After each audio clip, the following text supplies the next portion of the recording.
ګلونه که هر څومره ښایسته شي نو ازغو سره به اوسي، سړی چې لاړ شي مسافر شي نو پردو سره به اوسي. د بل حکم ته ولاړ یې مري او که رغېږي چې غریبي په سړي راشي نو لیونو سره به اوسي.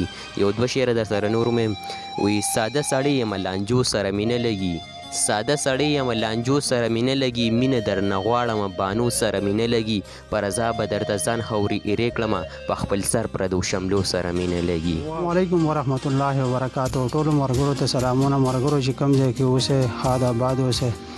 نن هم د سره بیا یو نوې مرکه راوړې ده او مونږ سره خواږه ملګري راغلي د ډاګۍ نه. دا مونږ سره دویم پروګرام دی. ملګري په خپل پروګرام کې ورته بیا یو فیرا خرګلې ده. ډیره مننه، ډیره شکریه ادا کوم له ستاسو. څه شعرونه به در سره شریک کړم. وایي د هر یو څیز ترجماني غواړم، د هر یو څیز ترجماني غواړم، زه په خپل ژوند کې اساني غواړم، د نن دور هر څه ټول بدل دي، یو څو خبرې انساني غواړم، ټولو اول سر به پرې زه شیندم، د ټولو اول سر به پرې زه شیندم، وطن دپاره قرباني غواړم، خلک په ډېر هر څه راته وایي، خلک به ډېر هر څه راته وایي، نن هماها باچاهاني غواړم. او یو غزل به در سره شریک کړمه.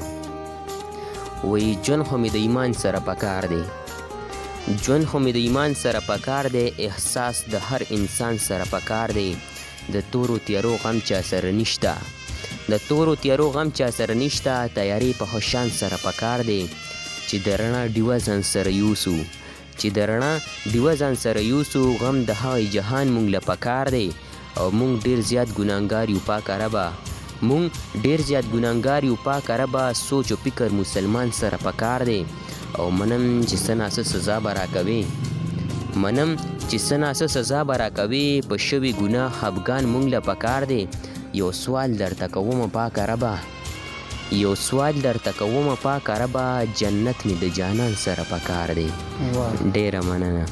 او اخیرې کې در سره یو څو شعره شریک کومه، یو دوه شعره.